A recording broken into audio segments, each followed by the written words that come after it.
दोस्तों नमस्कार, स्वागत है आपका अपने चैनल सॉल्यूशन विद संजीव में।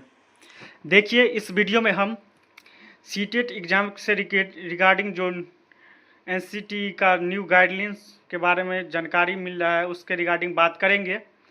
तो ये हिंदुस्तान पेपर का कटिंग है और इसमें आपका जो सीटेट में जो बदलाव होने वाला है उसके रिगार्डिंग जानकारी दिया गया है। तो देखिए, इसमें साफ साफ लिखा गया है कि कक्षा 9 से 12वीं में शिक्षक बनने के लिए सीटेट पास करनी होगी। यानी कि पहले तो आप जानते हैं, जो पहले से आप लोग को मालूम होगा कि पहले सीटेट के 2 ही पेपर लिया जाता है था। एक सीटेट 1 to 5 के लिए पेपर 1 और 6 to 8 के लिए पेपर 2।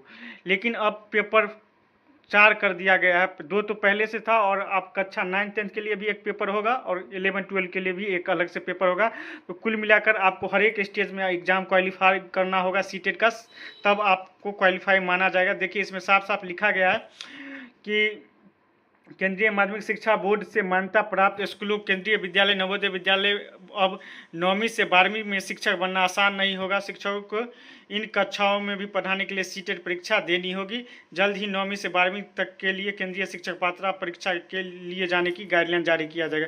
तो कुल मिलाकर ये है कि आप जितना भी सेंट्रल गवर्नमेंट का स्कूल है उसमें आपको अगर कक्षा 9, 10, 11, 12 का टीचर बनना चाहते हैं तो उसके लिए अलग से आपको सीटेट का एग्ज़ाम लिया जाएगा और आपको क्वालिफाई होना होगा।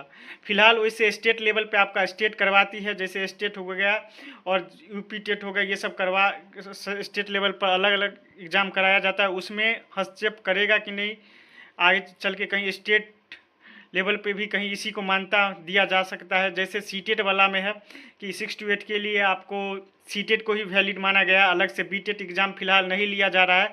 तो हो सकता है 9-10 के लिए भी आपको स्टेट के जगह यही अलग से जो सीटेट का पेपर लिया जाएगा उसको मान्यता प्राप्त दिया जाए। तो आगे जैसा हो उस पर बात करेंगे। तो कुल मिलाकर यही, और ये जो है बहुत सारे लोगों का कमेंट रहता है कि इस बार चेंज हो जाएगा दिसंबर, क्योंकि जुलाई में तो आया नहीं सीटेट का, तो हो सकता है कि दिसंबर में चेंज हो जाएगा। तो ऐसा कुछ नहीं, अभी इस पे बात चल रहा है, मे भी हो भी सकता है। उसी के रिगार्डिंग इस बार जैसे जुलाई का नोटिफिकेशन नहीं आया तो उसी पे काम चल रहा है। तो हो सकता है आपका चारों पेपर के लिए कक्षा 6 से लेके 12 तक के लिए आपका सीटेट का पेपर लिया जाए चारों स्टेज में। तो हो सकता है आपका दिसंबर वाला में भी लागू हो जाए, लेकिन इसके लिए पूर्ण रूप से आप कह नहीं सकते हैं। नहीं तो अगले साल से तो निश्चित रूप से आपका ये चारों स्टेट वाला लागू हो जाएगा। वर्तमान में जो नई सीटेट सिर्फ 1 to 5 और 6 to 8 के लिए होता है। देखिए, इसमें लिखा गया है राष्ट्रीय शिक्षा नीति 2020 के 4 स्तरों पर परीक्षा कराने का दिशा निर्देश है। इसकी नीति स्टेट तैयार कर रही है। सीबीएसई को उसी दिशा निर्देश के आधार पर परीक्षा आयोजित करानी है। गाइडलाइन मिलने के बाद 4 स्तर पर परीक्षा आयोजित होगी। तो हो सकता है कि आपका 4 स्तर पर परीक्षा इसी साल से हो सकता है।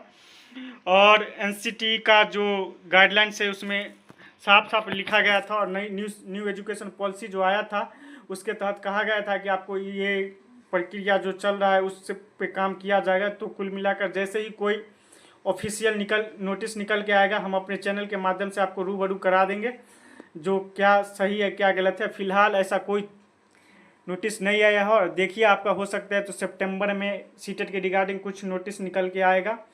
फिलहाल कल यानी कि 7 तारीख को आपका जो है, कल 7/8/2025 को स्टेट के लिए आंदोलन रखा गया है आपका पटना यूनिवर्सिटी में। तो वहाँ जो भी साथी पटना में हैं और पटना पहुँच सकते हैं, तो कल 10 बजे से आपका आंदोलन रखा गया है। जो भी स्टेट के लिए जो TRE 4 में एलिजिबल होंगे वो जाइए अपना धरना स्थल पे अपनी मांग को रख सकते हैं सरकार के सामने। अगर पटना यूनिवर्सिटी जा सकते हैं तो जुड़िए, और किन्हीं को कोई डाउट होगा इस किसी प्रकार का तो आप कमेंट सेक्शन में लिखिएगा, हम उसका रिप्लाई करेंगे। तो मिलते हैं नेक्स्ट वीडियो में, तब तक के लिए बहुत बहुत धन्यवाद। किन्हीं साथी को कोई कुछ पूछना हो तो आप कमेंट सेक्शन में पूछ सकते हैं, और वीडियो अच्छा लगे तो लाइक ज़रूर करें और अपने दोस्तों तक भी शेयर करें। और हमारे चैनल पे पहली बार आए हैं तो चैनल को सब्सक्राइब कर ले और हमारे साथ बने रहे। बहुत बहुत धन्यवाद।